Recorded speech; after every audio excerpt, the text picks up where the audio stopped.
Today's presenting sponsor is Datadog. If your business is being driven by software, you know today's applications are more complex than ever. They're sitting on multiple layers of infrastructure and distributed services, and it can be very complicated to manage. Datadog brings visibility into every part of your infrastructure, as well as APM monitoring for your application's performance. Customizable dashboards, collaboration tools, and alerts let you develop your own workflow for observability and incident response. And Datadog integrates seamlessly with all of your apps and systems, from Amazon Web Services to Kubernetes to MySQL, so you can get visibility in minutes. You want to get started now? Go to datadog.com/cloudcast to get started with Datadog and get a free t-shirt. Datadog is trusted by thousands of enterprises.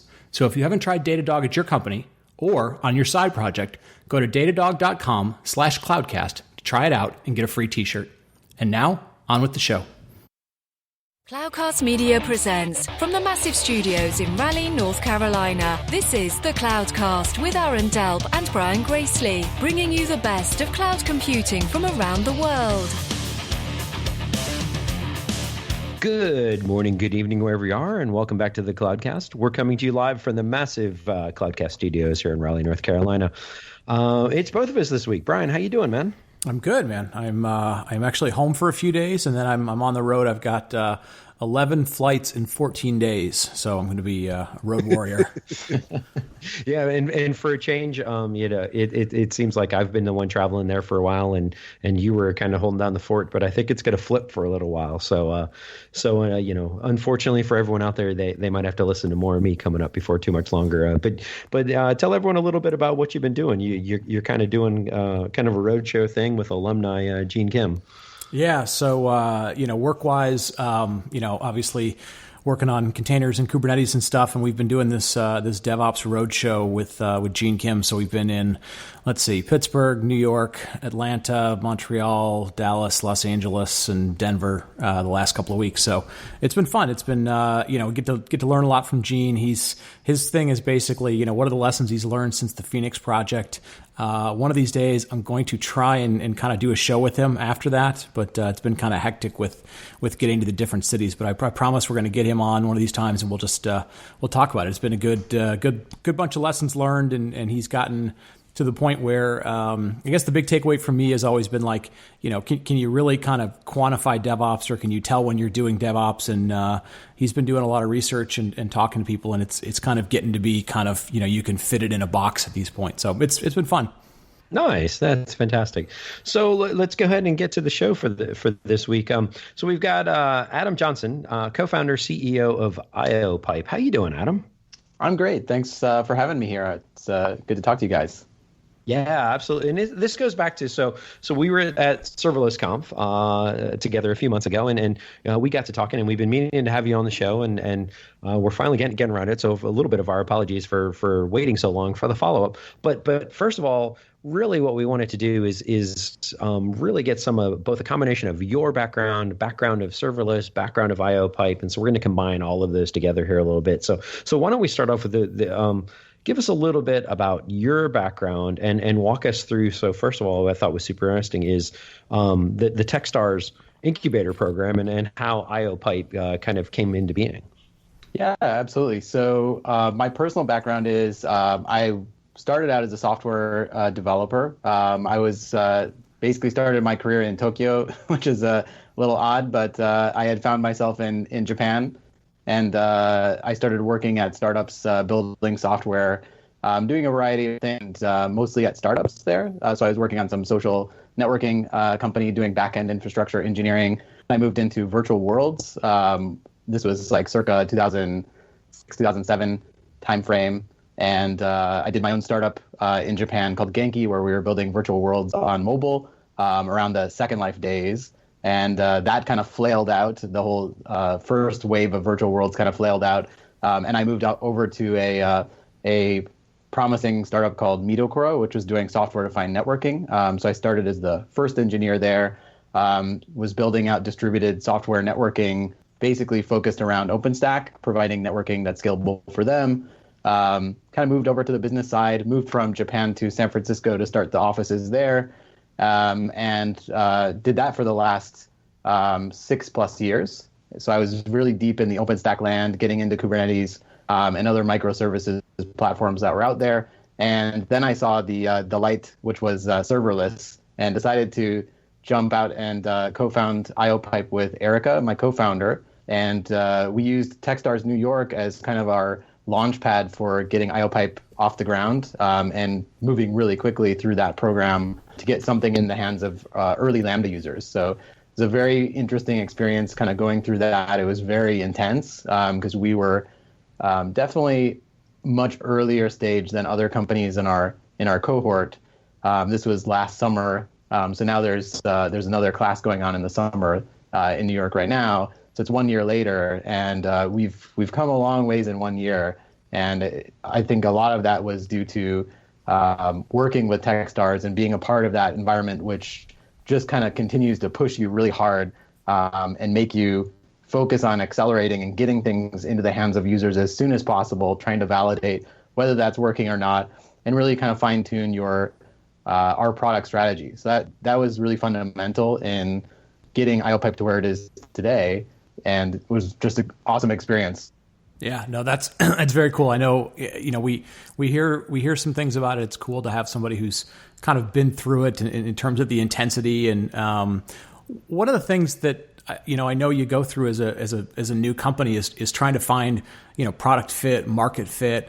Yeah, serverless and Lambda is still kind of new. And if you go back 12 months, 18 months, I mean, people were still trying to figure out like, what is this thing? Is it really a different paradigm for developers and all this stuff? Like, what was the thing for you guys that sort of said we want to base the whole company around serverless? I mean, what was the draw? Was there a use case? Was there some sort of customer discussion you had that you guys were like, yeah, this is the right thing to go make this the central focus what we're doing? So Erica definitely, my co-founder Erica, she's our CTO, definitely keyed me in on the whole serverless world back in probably early 2016, early last year. We were chatting. Erica had just left Docker and was working on some projects around the serverless space. And I had heard of Lambda and I knew what it did, but I wasn't really keyed into what was really going on and what kind of was happening in terms of developments in the serverless space and kind of the whole application architecture of building things in a serverless manner. So I talked to Erica and I got really excited about the prospects of serverless, especially after talking to a handful of users. What I found was that the drivers for some of the early users who were going kind of all in on Lambda and serverless in general was a couple things. One was just the ability to ship code faster, so they could go, write code and ship it to production in seconds, where it would, even for a startup, would take them, minutes or hours previously. They can just do it at the click of a button and it's done. That's extremely powerful for a startup. So being able to build your product and service on the backs of existing services that are out there, like Kinesis and Dynamo and S3 and Lambda, were very powerful for any startup, including ourselves. So that was one driving factor that we heard over and over from talking to companies who were kind of going all in on serverless. The other was the cost savings. So we talked to some users who were migrating from EC2 to Lambda, and for their particular use cases, they were saving up to 90% on their AWS bill. That's pretty extraordinary, and it was eye-opening to me and definitely a convincing factor that serverless is here to stay, and it's going to be the way that applications are built in the near future. Well, and Adam, then it kind of goes on to the natural progression of the next question of then why IOpipe? What problem does it solve? Because we kind of take all of that background and we kind of put it all together now. And once we talk about that, then we can ask a couple more follow-up questions a little bit deeper into the architecture itself. But let's start off with what is it and what's the use cases? Yeah, absolutely. So when we started IOpipe, the original idea was a little different than what we have today. I think it was a little bit grander in terms of what we were trying to accomplish, and maybe some of those things we'll get to. But over the course of talking to many, many users and really awesome mentors through the TechStars program, that really helped us focus on where we're at right now with IOpipe, which is providing kind of a tooling around both the development and operations side of running functions in Lambda. And the original idea was kind of around very similar to a combination of step functions before step functions was out there, and the idea of having a repository that's public, kind of like an NPM or a GitHub, where users would upload their functions to that repository, and then you could mix and match those functions using a step functions like tool, and then being able to wrap that and run that code anywhere. So really, for some of those familiar, it was kind of like a newer version of Yahoo Pipes back in the day, but you could run it anywhere you like. That was the original idea of IOpipe.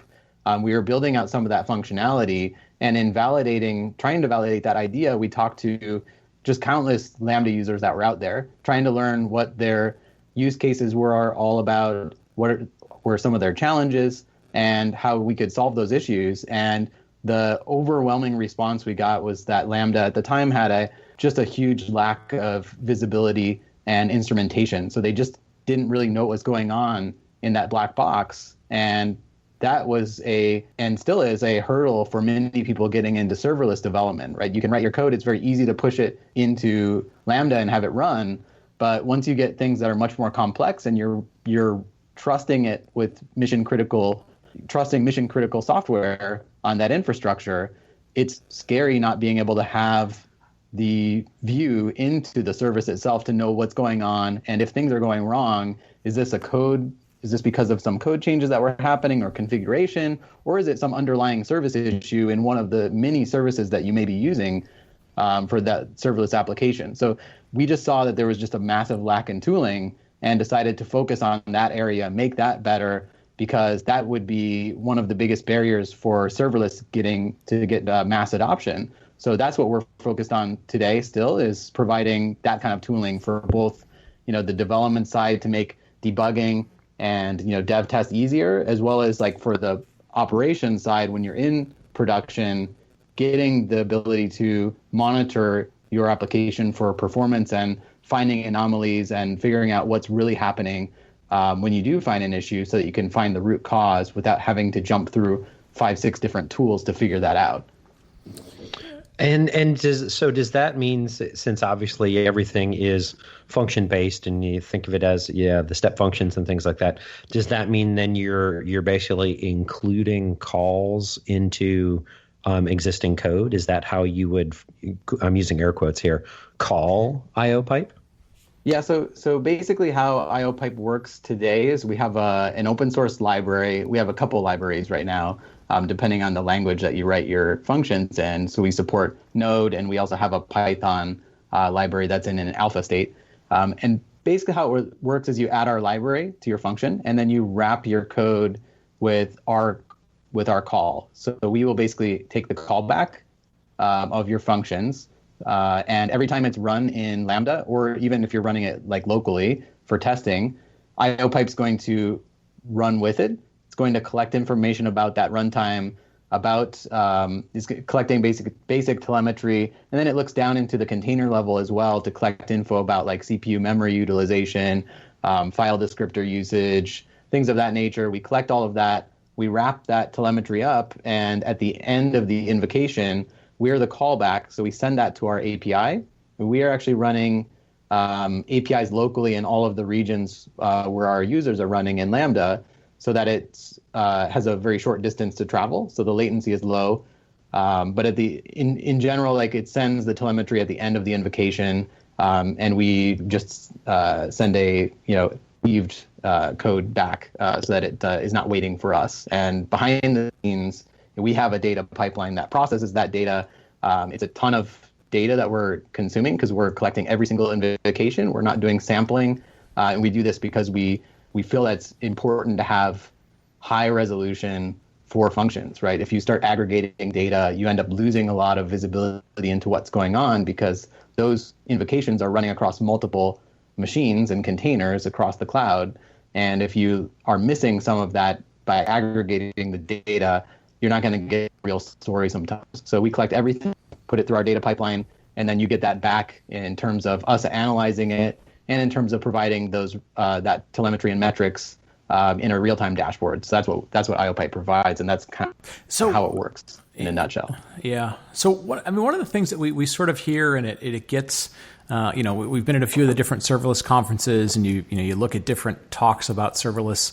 Some of the discussions is this kind of the developer side of it kind of loves serverless because in essence it's sort of no ops, right? A lot of the things that ops used to have to deal with, scalability and setup and, kind of goes away. It's just handled by the platform.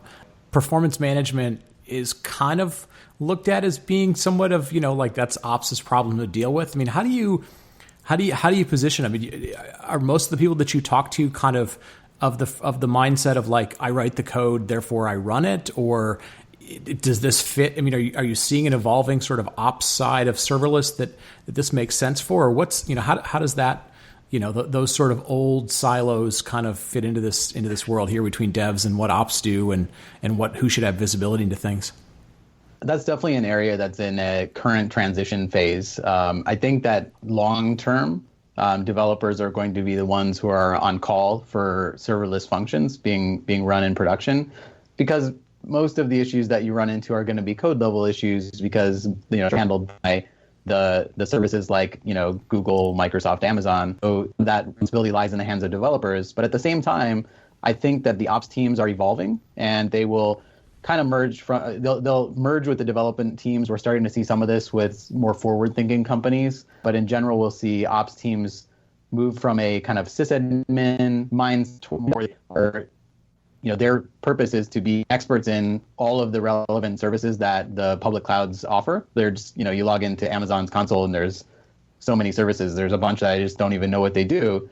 Very hard. I think that it's going to be important for teams to have experts that can cover those services and provide developers with best practices on how to architect their applications using these services, how to configure them properly. And then, when issues do arise, you want to have those experts on hand so that when there's figure out, was this like a configuration issue, or maybe we're hitting some throttling, or maybe it's just a poorly architected. There's a bottleneck that's architected into the application the way it's been developed. Great that, and you can't expect all developers to know all of those services. So I think that's where I see ops teams evolving into, and we're definitely starting to see that happen. I think right now it's tough for ops teams because they have to juggle a lot of that. They have to still be great at managing the, what I call legacy infrastructure, which is virtual machines and even containers to some extent, with moving towards being experts in all of these services that serverless applications are utilizing. So it's definitely tricky right now, but I think over time it will be much more clear what those teams will look like. Cool.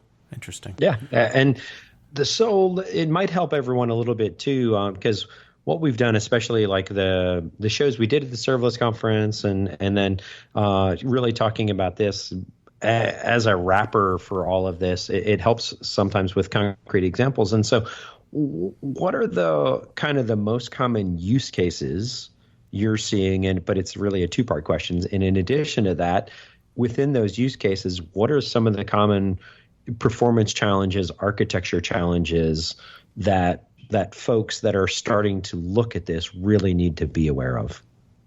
Yeah, so I think I can start with some of the performance challenges, because I think those overlap with most of the use cases in general, because they start out right now as pretty basic, and I think as serverless gets more mainstream and as organizations get more complex serverless applications with many functions representing a single application, new problems will arise. But right now it's still early days, and we're just dealing with most of the basic fundamental issues, which are sizing the functions in Amazon Lambda in particular. You have to choose which memory CPU tier your functions will run on. There are something like 23 different tiers to choose from. It's memory CPU bound. And from talking to a lot of users, I asked, like, how do you choose which size?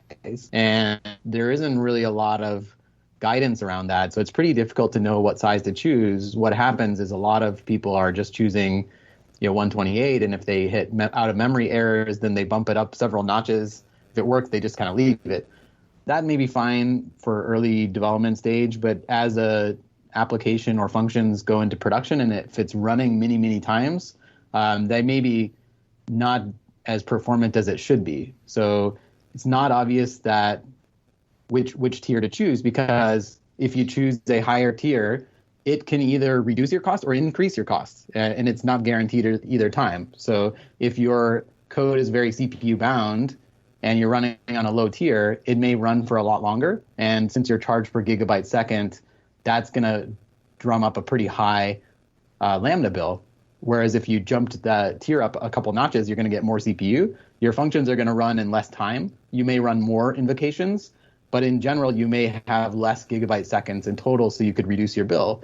But that doesn't always happen. It could be the opposite, where you're not needing all of that CPU, or it's not CPU bound as much, or it's memory bound, where you bump up the size and it may just increase your cost because that higher tier costs more. It may not increase the invocation time, or decrease it, I should say. So that's one of the challenges that can be pretty tricky.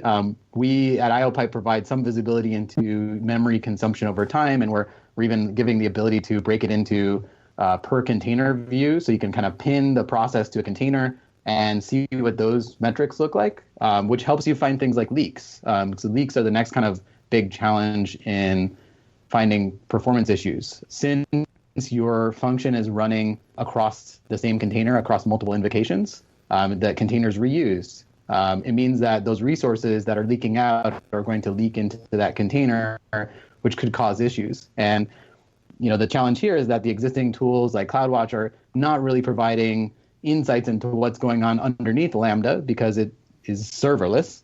But in those cases, you do need to have deeper views into what's going on so that you can figure out, is this a memory leak or some other issue? So we provide that kind of container level view to let you see if you're having this kind of sawtooth pattern, which could represent a memory leak that's happening, or file descriptor leaks, or any other kind of leaks. Run into these issues as being very tricky to debug, and they do exist in a serverless world. So it's kind of challenging. I think the tooling in general will improve to make this easier to detect over time, but it's still pretty rough and hard to figure this stuff out. Let me ask you this as a kind of a quick follow-up then, too, because I've always wondered how this kind of fits in architecture-wise. How does the serverless framework fit into all of it as well? I know you have serverless framework integration now. Yeah, absolutely. So serverless framework is a great tool that's allowing you to kind of piece together the scaffolding for a serverless application, and it's improving pretty rapidly. It's come a long ways in 12 months. 12 months ago, it was fairly basic in what it offered. A lot of people we were talking to at the time had built their own frameworks, but I think now it's very, very powerful because it integrates with a lot of other AWS services, so you can basically create a template for your serverless application architecture, develop it all there, hit one command, and it's going to create all of that using Cloud Formations. So it sets up the S3 buckets for you, it uploads the code for you, and manages all of that stuff for you so that you don't have to end up writing a bunch of glue code or scaffolding to do that for you. So it just works out of the box. So I think tools like Serverless, there are other tools out there as well that do similar things, are very, very important for increasing the adoption of serverless. And even for ourselves, we have an IOpipe plugin for the serverless framework, and it definitely makes it easier to use IOpipe because, as I described before, you're kind of wrapping your code with IOpipe's handler. It's only like 2-3 lines of code, but with the serverless plugin, you just add the plugin and wrap your code when you deploy. So that's even easier. It does automatic updates and things like that. So it's just much better to have a powerful framework that has a nice plugin ecosystem out there when building these applications, because you get access to all of them stuff like IOpipe and others. So I think that those frameworks are really, really important for getting people onboarded with serverless quickly. Nice. Very nice. Makes sense.